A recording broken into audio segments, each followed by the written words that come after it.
Musical Talk, the UK independent musical theatre podcast.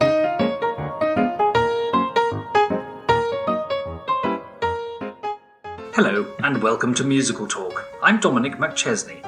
Now last year when the pandemic hit and lockdown happened, I remember saying to some friends that the last thing I wanted when everything lifted was to have endless plays and musicals about COVID or the pandemic or lockdown. Well, recently I discovered something that has really made me eat my words. It's a new musical called Breathe, and it premiered online last month and it runs till the 2nd of July. It was written by American best-selling novelist Jodi Picoult and Tim Allen McDonald, who's also been mentioned on Musical Talk before in our interview with Leslie Prickers many years ago. I was so taken with the show that I reached out to them, and through the magic of Zoom, we managed to sit down and have an interview, and that's what you're going to hear today. They've been very kind enough to allow us to play two of the songs from the show, and you're going to hear first What You Do This Time, sung by Denise Benton, and at the end you're going to hear Kelly O'Hara sing 1000 Stars. I'm not going to say anything else about the show, and we're just going to get straight on to the interview. Enjoy. Wow, what a night. Holy hell, my head. I must look a sight. My body feels like lead. I could use a mint. Who's that in my bed? Wait, it's not my bed. Oh shit, Allison, what'd you do this time? Just breathe. I'm thinking maybe I'm totally screwed. You think that I'd know better by now. Oh shit, Allie, I mean, wow. I'm done with taking dares, like picking up strangers at a bar. Thank you, so-called friends, cause I don't know where I am and I don't know who you are. And yes, you're pretty cute, but if it's all the same, I feel better if I found my bra. I feel better if I knew your freaking name. Oh shit, Allison, what'd you do this time? Better get your clothes, I suppose. I could run away or maybe climb out on a ledge, never again, yeah, I atone. Oh God, where's my phone? They say that hindsight's 20/20. But this time I'm flying blind. I took that extra drink. I didn't stop to think, like my libido has a mind. I could blame it on my friends, but that really doesn't fly. It's just the things that I've seen lately make me want to throw my hands up and cry.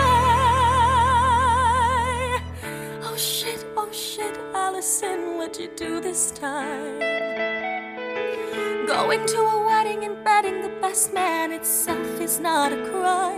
But something's gotta give, or someone's gotta break. This ain't no way to live. How much can I take? Oh shit, he's awake. Welcome to Musical Talk, and can I welcome Tim McDonald and Jodi Picoult. Welcome to Musical Talk. It's lovely to have you here. So we're going to talk about a show that you've just released online, which I listened to about a week ago, and this is Breathe, a new musical. Before we actually get to that show, I would just like to find out a little bit more about each of you and also how you started and then how that led you to Breathe, and then we'll go into that in more detail. So I met Tim McDonald when we were put together during Between the Lines, which is a book that I co-wrote with my daughter, Samantha. And it is being turned into a Broadway-bound musical, and Daryl Roth was our producer. She was kind of walking me through how to turn something into a Broadway musical, and I came to her office, and there were a ton of people in her office, and I had no idea what was going on. I told her that I had connected with a songwriting team that I was really excited about, but that I didn't have anyone to write the libretto. And Tim, who I didn't know, was sitting there and was like, I'll write the libretto. I'll do it. And Daryl said, well, why don't you two have a nice chat after this? And we went into one of her beautifully appointed conference rooms. Mm-hmm. And I always say that it was like meeting the other half of my brain. We just really clicked. I remember asking Tim, very pointed questions like, well, where do you think Act One ends? And, and the thing, he had all the right answers, basically. And what was really lovely for me was that Tim was not afraid to work with a living author. In fact, I think he welcomed it, very much allowed me to be part of the collaborative process and to work on the scripts with him and to really learn how to write a libretto, because that's not my preferred art form for writing. And I loved it. I loved it so much that I didn't want to stop. And because of that, we wound up becoming writing partners, and we really wanted to write things that were not necessarily based off my novels. And that's led us into our other projects since then. How fantastic. Tim, I will actually say and tell the viewers, this is the first time I've spoken to you in 33 years, that we did shows a million years ago in Cape Cod when we were both younger. So it's lovely to see you again. And tell me how your career has progressed, because I also know about iTheatrics. Absolutely. Well, first of all, Dom, the last time I saw you, we were in the orphanage, which was the housing, as it was called. And I think there were like 7 or 8 guys all housed over the kitchen in this awesome summer stock in Cape Cod, and truly was one of the best summers of my entire life. I just really loved it. And you are such a talent, and you were such a joy to watch perform, and someone that I truly, truly admired. So it's fun to connect with you again. Well, likewise. But setting that aside, after Clock, I eventually moved to New York City, where I was recruited by a gentleman named Freddie Gershon at Music Theater International to start a new initiative, which eventually became the Broadway Junior Collection. And so I built that program from concept to it being the most successful audience development program for musical theater, I think, ever. We've adapted, over 100 different musicals so that young people can perform them, and they've been embraced all over the world. But that wasn't my goal in moving to New York City. My goal was to be a librettist, a book writer. I was just very fortunate that my day job became massively successful and consumed my life.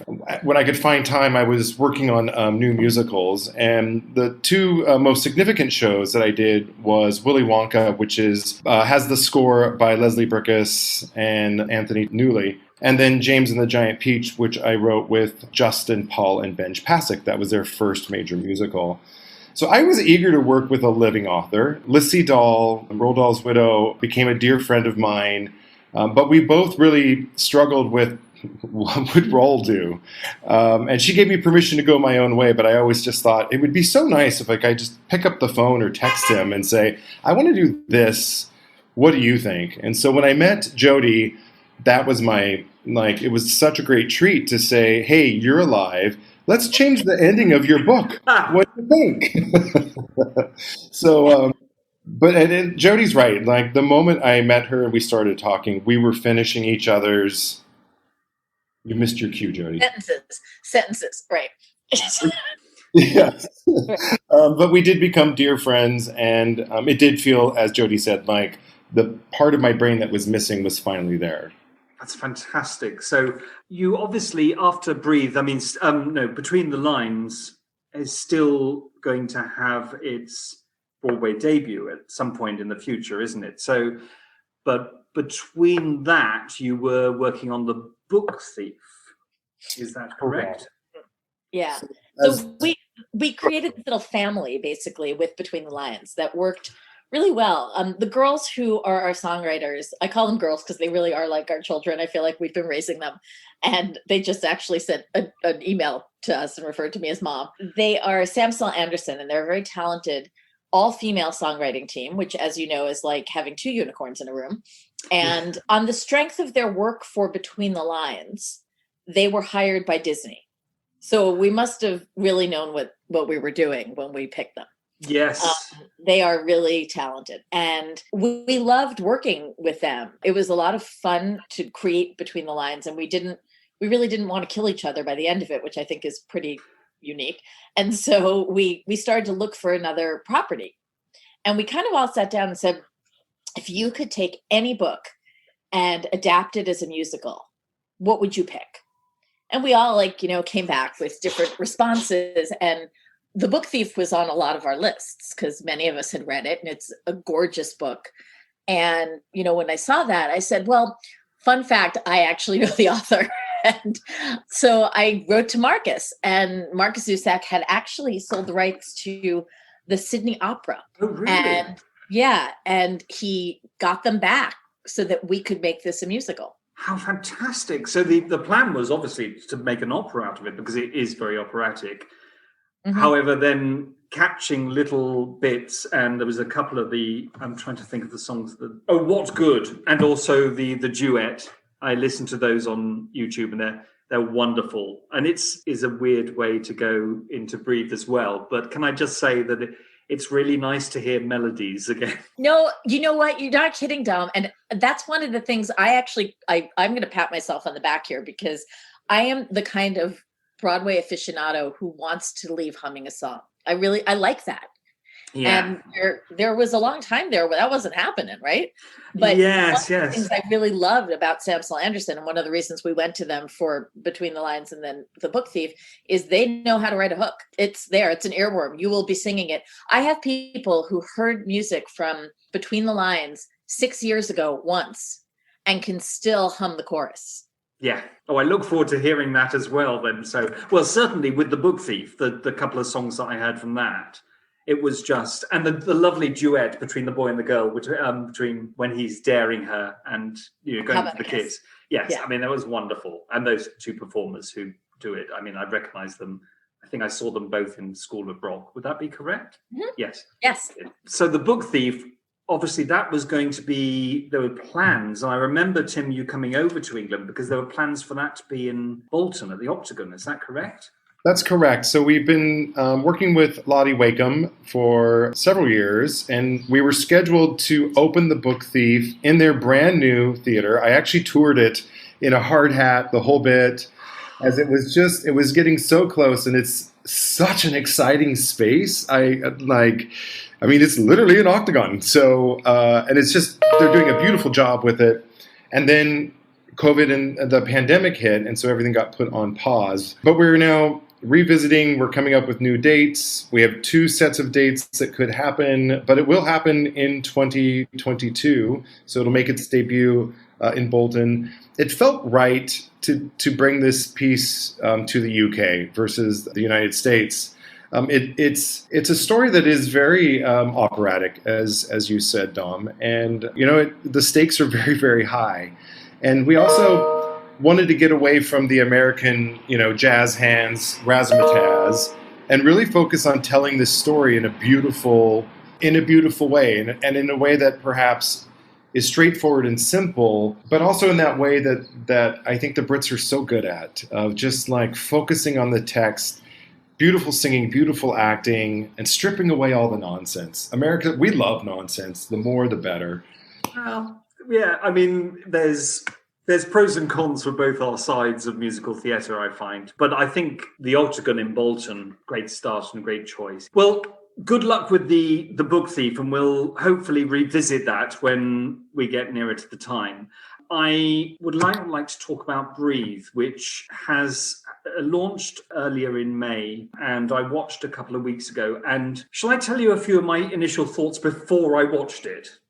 And sure. When I sat down to watch Breathe, the musical, I knew that it involved COVID, but I really purposely didn't look up too much about it. I didn't watch any interviews with the two of you beforehand, and I came to it as completely unaware. So my thoughts immediately was, is this going to be COVID, the musical? And also, is it going to be Lockdown, the musical? Is it going to be 2020, the musical? And I thought, is it going to be very ballad heavy? These are going to sound terribly negative. Is it going to be very America-centric?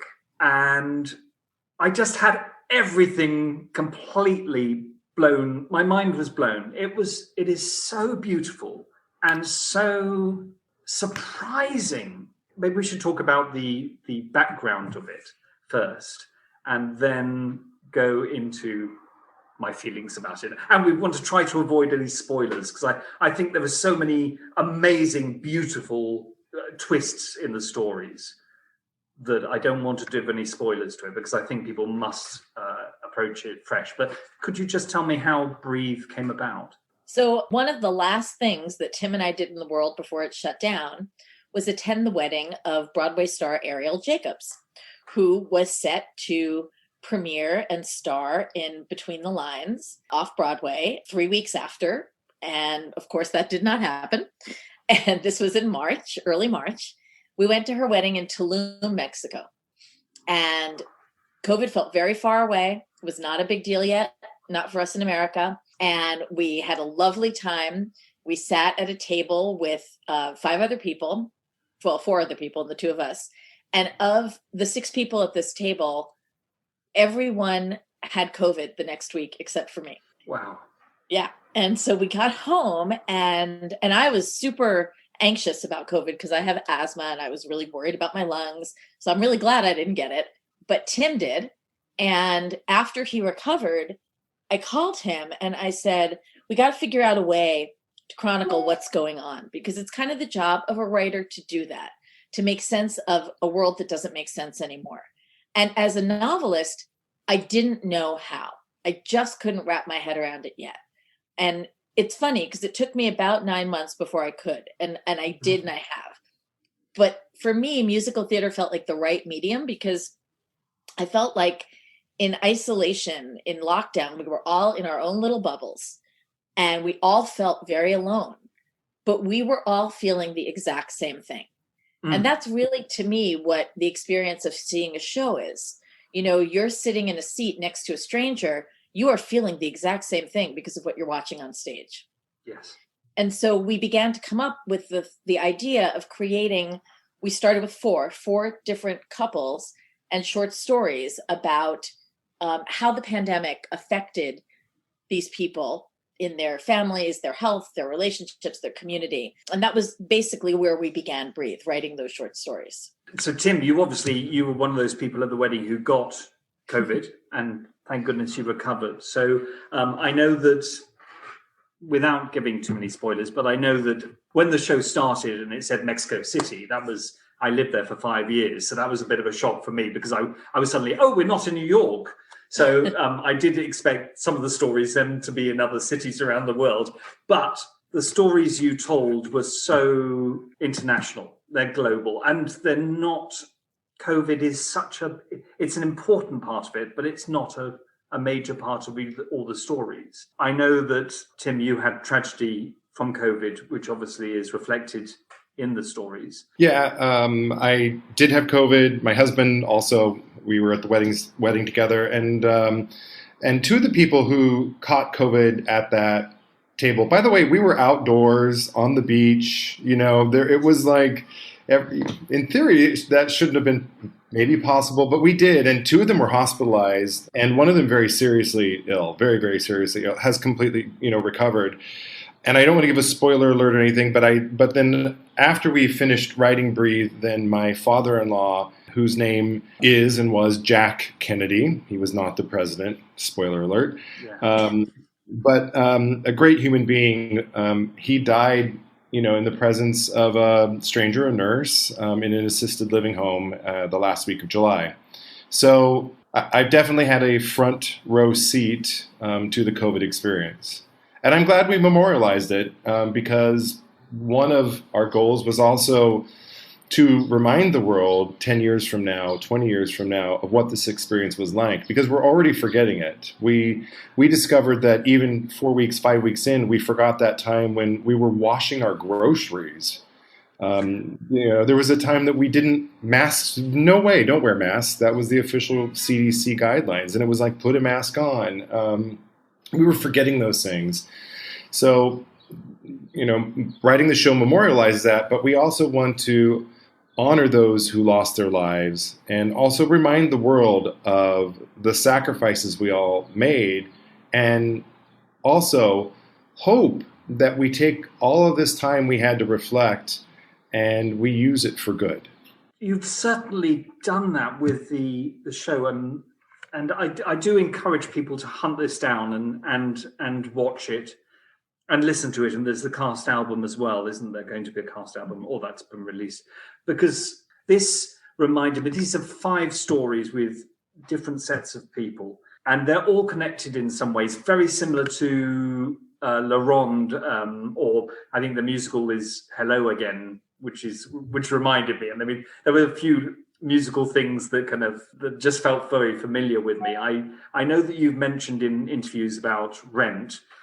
I mean, I've very openly admitted this. I'm not a fan of Rent, because I feel that Rent feels very dated. But although it's a period piece, which is very important because of the story it tells, I don't feel that Breathe is going to date as badly as Rent is. I don't know whether it will date at all, because I think what you have done is captured the situation. I could be talking through my hat here. No, the other thing that I think is really interesting is that it isn't just the stories that we told that are resonant about 2020. It is the experience of how we made the musical that is captured in the actual way you see it.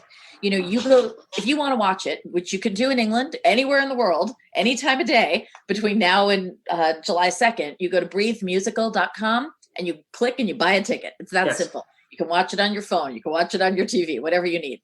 And it is a streamed musical. That is because we could not have an audience. And if you watch it, you see me at the beginning explaining what you're seeing. And we couldn't have sets. We couldn't have costumes. We couldn't have all of our actors on the stage at one time. They had not met each other until we did a premiere in New York the night of the opening. We had never been face to face with the other creators, the songwriters. We did everything by Zoom. In between the vignettes as they were being filmed, the whole theater was cleaned out. The audience was missing. So the seats that you see behind the actors were empty. And that was very intentional. Our really brilliant director, Jeff Calhoun, came up with that idea to lean into the fact that we can't have these things yet. Yes. Making theater during a pandemic is a whole way of working things around. So when you watch the stream, the only actors who touch are actors who are real couples, because they're living together and they were quarantining together. Yes. And when you watch and you hear the beautiful orchestrations by Lynn Schenkel and all that music by all these incredible artists who were playing instruments, none of that was there during the filming. I couldn't believe that. I couldn't. The actors were listening to an earpiece with our music director playing a click track of piano. And then after the filming, Tim went down to Nashville and worked with our music producer, Dan Rudin, to record all the instrumentation, to put it all together. And it was reverse engineered and jerry-rigged so that it was layered onto the vocals. And you would never know that from listening to it. Absolutely. That is astounding. Absolutely astounding, because but I think that's almost like, to me, that's almost as important as the stories that we told is the way that we told it, because it's almost this meta version of what the pandemic did to musical theater. It works so beautifully. I mean, it's visually, it's gorgeous, even though it's so simple. And, you know, that to me also surprised me, because I was not in New York. I'm still sitting here in New Hampshire with my asthma. You know, I hadn't gone anywhere. So Tim was present at the filming. I was not. I was stuck in a camera from a weird angle watching it. And, you know, I really didn't know what this was going to look like. And I thought, well, is this going to be weird, you know, to not see the actors on a stage and moving around and kinetic, and the camera, the way that Jeff thought to capture this, and the cameraman and the angles that are used, it almost feels like you're watching an incredibly intimate television or show or film, because you are so focused on the story, the storytelling, and the actors' faces as they act. I missed nothing else. I didn't feel like anything was lacking, and I haven't heard from anyone who does, actually. You feel it all. If there is, I don't think there was anything lacking, and it was completely satisfying. And having the little storyboard pictures was very nice, but you've got that all anyway. So I actually have to admit, there was a moment where I was physically shocked because two actors suddenly kissed. And I went, oh my God, they're touching. And suddenly I did a little bit of research and I was like, oh, they're a couple. I mean, you've got that, like you said, you have that documentation as a piece of musical theatre. So that is almost archived from the situation.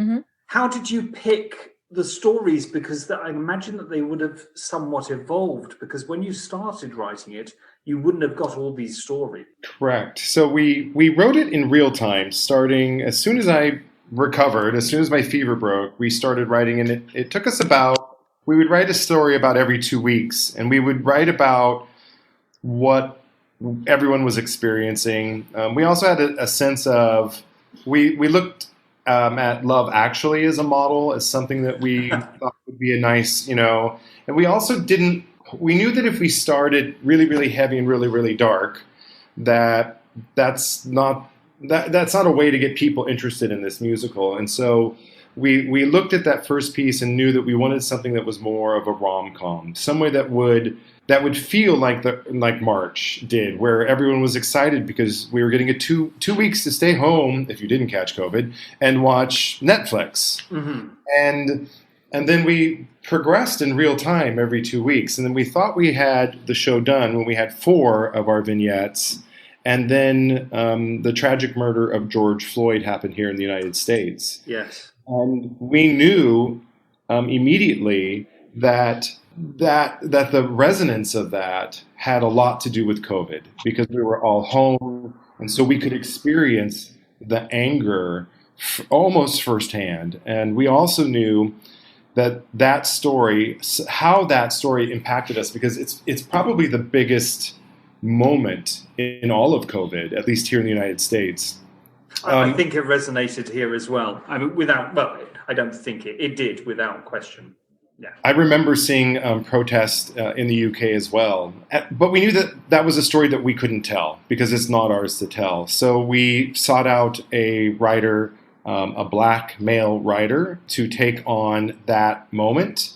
And Douglas Lyons and Ethan Pakchar wrote that 4th piece, which is called Fatigue. And I think brilliantly captured the American, and I think perhaps international, experience of being a black man and his young son under the veil of they're murdering us. And what do you do, and how do you deal with that?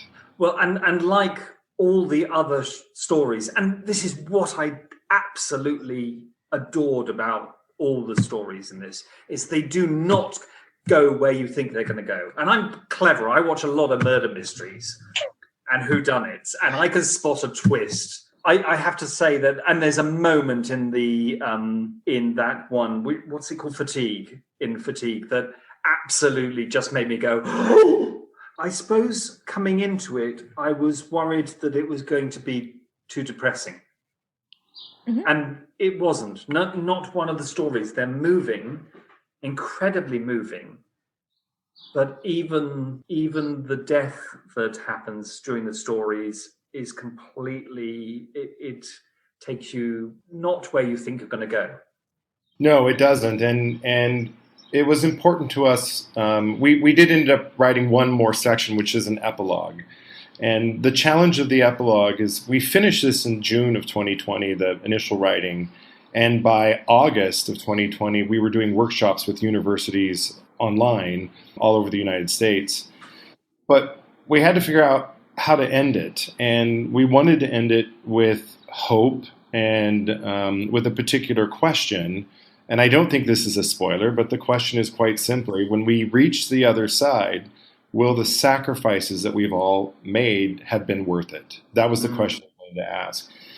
So we then wrote that epilogue with the idea, though, of giving hope. Because that's what, otherwise, like, why do humans continue? We would just all, jump off cliffs like lemmings. But we're surviving. We're fighting this. We're still fighting it. We're still trying to come back. We can never go back to before, to quote Ms. Ahrens from Ragtime. But we are going to go back to something. And so what do we want that something to be? Yes. No, I absolutely agree. And not to forget, and to carry on with those situations that have happened, those stories that have happened, but also to move forward with hope. And there was a moment in Swelling and Irritation that struck me was that the story and the situation is, and I've written it down. I said it's magnifying the mundane, but in the scheme of things, if you were not telling this story in COVID, everyone would go, well, that's such a mundane, ordinary thing. What? That's so. How can you possibly make a story out of that? But because of the COVID and lockdown situation, it is a thing that people have gone through all over the world. Everyone's experienced it. And if you don't have children, you can at least appreciate the situation. But it suddenly made it so vital and important. And yet it's this incredibly mundane situation. Mm-hmm. It doesn't become mundane. One of the things I really like about the piece is, and what we're hearing from the people who've seen it, is they can find themselves in it somewhere.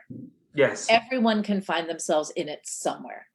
And every single parent of school-age children that I know absolutely identified with the couple in that piece who start, two professionals who are both high-powered and working very hard, who at the setup of their vignette, the nanny doesn't show up, and who's going to take care of these kids when you have to do homeschooling?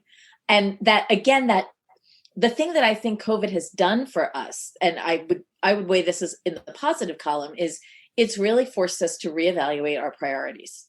Mm-hmm. And I think when Tim talks about what are we going to take with us? What are the sacrifices going to be worth? That's kind of where I am personally, when I look back at the past year and I think, what was missing? What did I miss? What do I want to give up forever? Because it turned out to not be so valuable to me after all. The things that we use to measure our lives, I think, are usually, bucket list items and promotions and monetary things. And is that really so important? Or is it more important to have someone you love sitting next to you at the end of your life? Yes. Let's really rank these things now. I think we've all had kind of this come to Jesus moment about what truly matters to you. And, certainly for every parent who has suffered through homeschooling and every blessed teacher who has made it work. I gave birth to two of those teachers, it has not been an easy time. And yet there are definitely things that they've come to see and about their family units that have brought them closer, in ways that we often aren't able to clock because we're all so busy all the time. When you stop being busy, you notice a lot. And we were forced to notice last year Exactly. as well. This is exactly what's happened. And I think it's also, I really like talking about the fact that when we wrote the epilogue, we didn't even have a vaccine. I know. This is... we had nothing. It was all what do we hope for? It was very aspirational because we wanted to imagine a world where we're all walking around without masks. And I have to say, in a beautiful moment of synchronicity, the day that Breathe premiered in the US, we were in New York for a very strictly protocoled premiere where everyone had neither been vaccinated or had a negative COVID test. And we were meeting each other for the first time. And that was the day the CDC said, you don't have to wear masks anymore if you're vaccinated. So it just felt so karmic in a way. Yes. Oh, how wonderful. And in fact, at the time, it was hard to get a test. If you think about this time last year, we didn't even have tests. And then by the middle of the year, they were charging, you could have a test, but it was £200 to get a test. And that's actually in swelling and irritation. That line is in there for that reason. Of course, yes. Or where are we going to get, we'll take you to get a test. How's that going to happen? There aren't enough tests. Yeah. So all those things, that's what Tim was saying, the things we've forgotten, they're in there and they're in there for a reason. It is, I think, and again, I do encourage, I think people are going to love this. I think people are loving it, but I do hope people over here will start to listen to it. And I mentioned before about it was so nice to hear melody. You've actually got 5 different songwriting teams, haven't you? And 5 different directors with an overall director, is that correct? Correct. Yeah, so we did hire 5 different songwriting teams, which at the time seemed like a great idea, and it was a great idea. The reason we did that is that we also wanted to gainfully employ as many artists as we could. Yes. Because, in March, it all dried up for all of us. And So that we were like, let's bring in 5 different songwriting teams. Also, we thought it would be cool if each vignette had its own sound, a little bit of different sound. And then it was up to Lynn Schenkel, our brilliant orchestrator, to unify them. And that's the magic that she brought to it. Well, that's what's very clear, is that you have got these different sounds, and yet there is that beautiful through line through the whole thing. It sort of became, though, like an Olympic event in collaboration, because we could never be with people. And as we all know, Zoom is both a blessing and a curse, because you can't speak over anybody else. How do you collaborate unless you're like speaking over each other? And so each of the songwriters had a different way in which they wanted to work with me and Jodi. So some of them took the stories verbatim, and where we had said we think a song might go here, were like perfect and slotted those in, and they worked. Some of them were like, nah, we want to do this with the story. Could we co-write the book with you? And we said, absolutely, let's do it. But they were all different personalities. And then we did this workshop in New York City in December where we brought in actors. Everyone was bubbled in 5 different rooms and each room consisted of 2 actors, 1 director, and a music director. And that was the stage manager. The stage manager. They were the only ones in the room. Everyone was masked. Everyone was socially distanced. And then the writers and Jodi and I, all of us, we would Zoom in to these rehearsals. But because of other protocols, we had 3 of the vignettes happening all at once on one day, and then 2 were happening on another day. And for Jodi and I, the stage manager, we have an overall stage manager, would say, oh my gosh, you're needed in fever right now, go into the room. So we would log off one Zoom, go into the other Zoom, and we drop in, and we couldn't tell because there's no body language, there's no smell, there's no sense. If everybody in the room was angry and hated each other, if they were getting along brilliantly, and also, do they need us to rewrite a joke, or are we leading up a monologue where someone might die? And we went back and forth, and it was like it was like being a firefighter, but through time. So now you're in Victoria, England, put the fire out. What do you have? A bucket. Okay, now you're, in space somewhere. What do you have to put it out? You have a ray gun. Okay, good. We just kept bouncing. We were both so exhausted. It was an 8-hour day. I think I slept for like 14 hours that next. It was exhausting, but so exciting too. It's incredible to think that in this day and age, we're discovering new ways of creating. And I mean, 2 years ago, you would never have thought that this would be a way that you would create a musical. Well, fortunately, Jodi and I, sorry, Jodi, but we've been writing remotely for years because I live in New York City and she lives in the backwoods of New Hampshire. Yes. Oh, that's good. Yes. But then were you then having Zoom meetings with your musicians and orchestrators and actors? No, and that's really hard. I mean, Zoom is not a good medium for music, to be honest. And that was really, really, really difficult. I do have one of the things I have enjoyed is when you've seen these wonderful YouTube videos with choirs singing.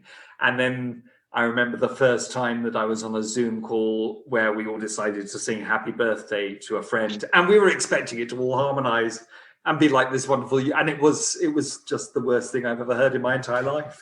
Yep. I wouldn't have missed it for the world. But yeah, it's not easy. It made, again, speaking of gratitude, it's really making me not take for granted the moments that we all can be in a room together. And the cast you have got together for Breathe is incredible. And just there was quite a few people I didn't know who are very much Broadway stars. There were a couple who I did know because they're huge stars, and that's my own personal ignorance of. But obviously Kelly O'Hara and Brian Stokes Mitchell. But the entire cast are incredible. The beautiful voices, the performances. And again, that's another silver lining, because the reality is, had we been doing this as a 3-dimensional show, we would never have wound up with that cast. They wouldn't all be available at that moment. No, it was a real synchronicity. Yeah. And so to have, Kelly and Stokes and Danae Benton, who, was Tony nominated for The Great Comet, what a voice. Plus stars from Hamilton and, my God, Daniel Yearwood, Ruben Carbajal, Patty Murin and her husband, Colin Donald, both of them, both starring on Broadway. We just would never have those opportunities. And so we really were so incredibly fortunate, I think, to get everyone at this moment when they were all just spinning their wheels, waiting for something to do. And Tim talks a lot about what it was like when all these people got to come into a theater for the first time. So it was my job Jodi couldn't be there, and I was sort of redundant because they were rehearsing and all that sort of stuff. So my job when we did the in-person rehearsals was to get my nose swabbed, and then for my test, and then wait in the room, and then greet everybody as they came in, the actors and the directors and the music directors, and then take them into the theater, which was beautifully lit. And, the stagehands are backstage saying, we need more light on channel 4 and take this rig out. And, it's that buzz of like tech rehearsal. And every single time we would walk into the theater and they would just stop, whoever was with me, and either grab my shoulder, grab my hand, grab my arm, and just start welling up with tears, but then also laughing at the same time, because it was just, the theater is our hallowed ground. That's our church. Yeah. That's our religion. That's our holiest place. And you didn't realize how much you missed it until you walked in and could smell it and see it. And that was the best thing. I got to do that for 5 days. And each time I was like, this is going to be so much fun. That is, I experienced that myself last year when a show that I was supposed to be doing was suddenly going to go on. But we did have one day in the theatre where we had to go for the costume fittings, and to walk in there and to suddenly go onto the stage and go, oh my God, and to not realise how much you missed it. We've just opened up, some of the theatres are just beginning to open up in London now. We've the Mousetrap is already opened. I saw that. Yeah. What a harbinger of goodwill, right? Oh, it's fantastic. I've got a friend in it at the moment, and she said the feeling of warmth. And she said the other day there was a silence, and she said it literally was the silence where you could hear a pin drop, the hearing an audience be so appreciative of being in a theatre again. Which leads me to, apart from The Book Thief, do you think not do you think when, because I have no doubt there will be a physical, I do want there to be a physical version of Breathe. Absolutely. I think we would love to see it. I think it would be different, and that's okay. I think one of the things Tim and I really hoped for is that this will be the show that regional theaters and community theaters turn to perform on the anniversary of when everything shut down in March of 2020. Whether it's a year from now, whether it's 5 years or 10 years from now. We are very fortunate in that Music Theatre International has already licensed the show and has had inquiries about the show. So I like to believe that other theater makers in the world already recognize the fact that we're going to need to tell this story in a three-dimensional way. It is international. Sorry, Tim, you were going to say. I was just going to say, and if someone's listening and you're an artistic director and you're wondering what to put on your season, Music Theatre International Europe has the rights, and we made a very sort of bold move that we wanted to release this immediately. So you can inquire there and put on your production of Breathe, in your next season, if that's what you choose to do, which I think it's also really, like I always say, give me a couple $1,000s and a week and I can put this one up. It's an easy translation. Absolutely. Right? Yes, completely. Yeah. And it's so simple and beautiful and effective. And the fact that you can watch it and it is just those actors talking. There is no set. There is no props. They're talking. It's a rehearsed performance with the scripts. They've got the books there in front of them. But it works, and it is so beautifully emotional and exciting and shocking and funny and moving, and all those words and adjectives that I've thrown around since I first emailed you saying I've watched it. So I think it's really important also to shout out the songwriters, without whom we wouldn't have musical theater, because the songs are phenomenal. They are. I listen. Look, I might have a vested interest in listening to the cast album, but as Tim and I said, there's not. You know how when you listen to a cast album, there's always a song you skip? I don't skip any songs. Like, I really, really enjoy all of them. And Tim knows that, I mean, my tastes in musical theatre are very old-fashioned, but you're hearing melody again. The lyrics are funny, they're understandable, they're not convoluted, they say what they mean, the music is accessible, and I think it will appeal to musical theatre old fuddy-duddies like myself and people who actually are more keyed up about the current trend in musical theatre sound. Which I do struggle with sometimes, but I think this appeals to everyone.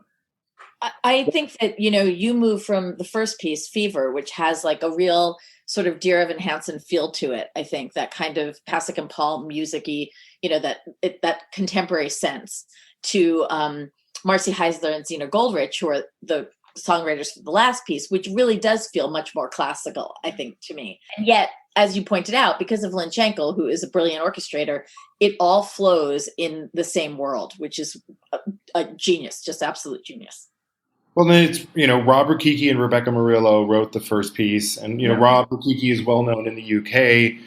He wrote The Lightning Thief, which is very hard to not confuse with The Book Thief, I have to say in my mind. But they are very different shows. Very different. Yes. But Rob brings that rock and roll sort of to it. The second piece by Dan Mertzleft and Kate Leonard is, this is the creators of Ratatouille, the musical. Yes.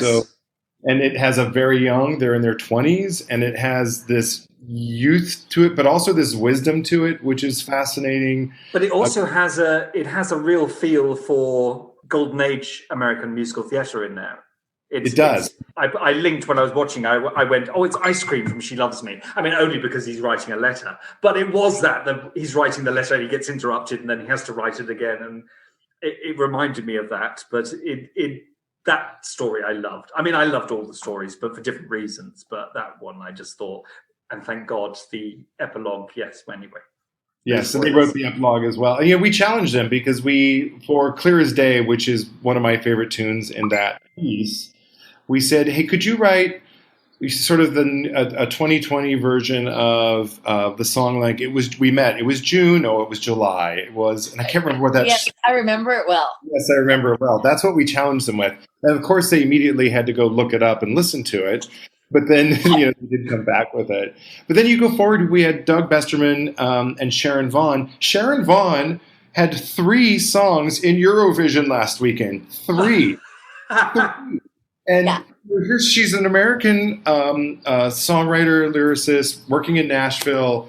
You would not imagine she is going to have finals in Eurovision. First American to make it in 3.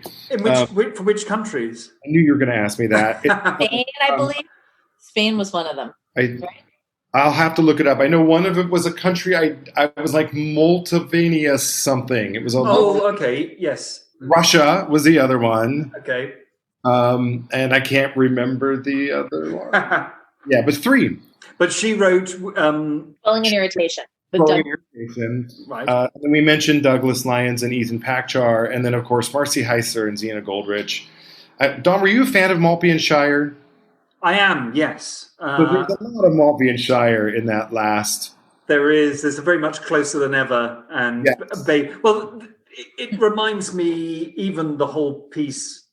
It's easy to parallels with other pieces of musical theatre, and I was doing that with falsettos and Baby. But I think it's a very important piece. This is me speaking, and you don't have to say this, but for me, I think it's a very, very important mark in the history of musical theatre in America, in the world. But I do think it's. I think you've actually got a landmark. I'll be right back. I'm going to get that tattooed on my forehead. I have. I mean, there were so many lines that I liked in it, but there's one line, and it's not going to be a spoiler because I'm not going to say which story it's from. But there's one line that I just kind of went, "Oh, okay," which is, "You never know, you never expect the conversations you have to be your last." And it's true. It's it's one of those things that everyone thinks about, but it's beautiful because when it's said, it doesn't sound like a cliche and platitude. One of the other things that I think is beautiful about the show is that it never feels cliche or over sentimental. Thank you. Dom is my new favorite person. I know. Well, also, Dom is very exacting taste. So, he doesn't suffer fools, and and I'm often wrong with.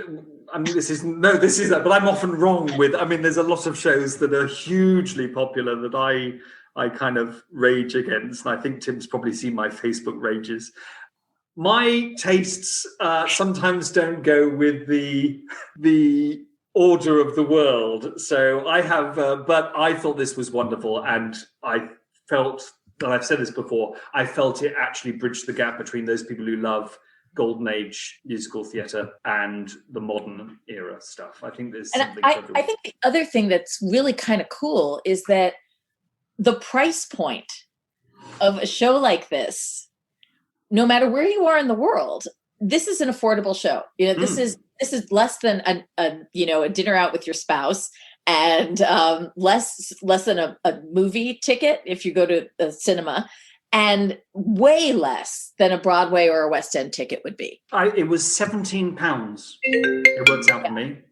So I think it's $25. So those people who are listening are in the States. $25. I don't know US, Australian dollars or Canadian, but it works out about £17. And where can they find it? If you go to www.breathemusical.com, that's our website, and you can get tickets there. You can be redirected to get the cast album. It's just you click the appropriate link and you select the ticket, and you can watch it anytime between now and July 2nd. Anytime, anywhere. Well, I absolutely recommend people to look this up. If you've been craving musical theatre, if you're a fan of many of the shows that have been on just before the pandemic, please do go and check out Breathe, the new musical. It is fantastic. You won't be and congratulations, both of you, and thank you as well, because really it was just a wonderful evening. And like I said, the stories so moving. Let's face it, it was a very weird year last year, especially for you guys. I mean, for everybody, but it was weird for you guys in particular. And we were there living it vicariously with you. It is a new year now. Breathe the musical is running until when? July 2nd. So, and then it will go away and be replaced by physical production. So if you do want to see it, if you're curious about it, if you're curious about producing it yourself, go check it out and get the cast album. Again, you go to www.breathemusical.com. You can get both the cast album. You can also get tickets to the stream. Super cheap. Where else could you see Kelly O'Hara and Brian Stokes Mitchell for £17? Nowhere, I tell you. But here. And it's a better seat than sitting in the Royal Circle. Yes. Not a bad seat in the house, unless you have a bad seat in your house, and then buy a new seat. Yes. I actually I'm going to watch it again with somebody, kind of mannequin sat in front of me, just to get the full theatre experience.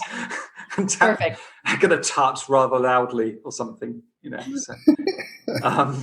I'm sure that it's only going to be a matter of time before we see physical performances of Breathe, because it can be performed socially distanced, which is, of course, very important. Thank you so much, both of you, for joining me today on Musical Talk. It's been an absolute joy. I look forward to meeting you both in the flesh for the premiere of Breathe in London or The Book Thief in Octagon. And hopefully we shall get to talk just before The Book Thief goes on, and keep us up to date with all the news. And please do get in touch with us, and we'll have all the information on our Facebook page and Twitter. Thank you so much, and thank you to all the creatives that you got together in order to create this. Thank you. See you in Bolton. Indeed, yes. Bye. Bye. My thanks again to Jodi Picoult and Tim McDonald for the interview. I do apologise for the external sounds, but we are all working from home at the moment. If you do want to catch Breathe the musical, and I highly recommend that you do so, you can find it at www.breathemusical.com. breathemusical.com. There's also some excerpts from the show on YouTube, which you can find as well. Tickets are about £17, I think it works out in the UK, but they're $25 US. And to play us out, we have another beautiful song called 1,000 Stars, sung by Kelly O'Hara. And if you want to know the context of this song, well, you're just going to have to watch the show. Until next time, goodbye.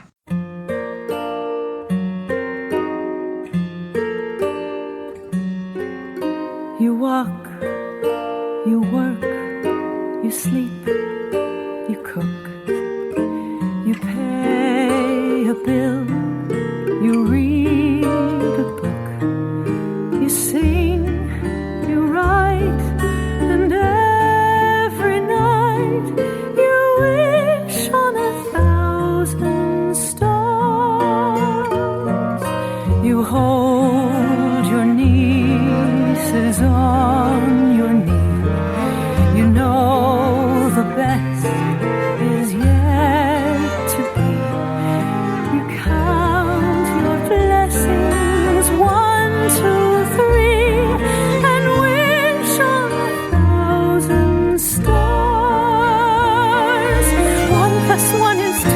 Sky is blue, the world is round. There are no monsters hiding underneath your bed. No, you can't have fudge for dinner. Honey, hold your father's hand. Where does it hurt? Tell me, where does it hurt?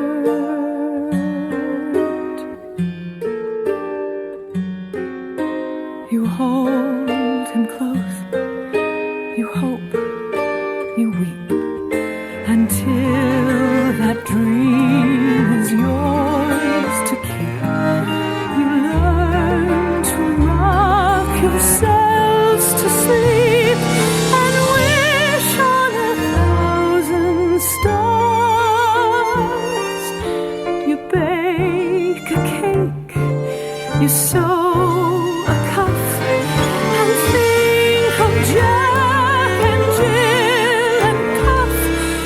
Just in case one's not enough, you wish on 1,000 stars. You wish on 1,000 stars.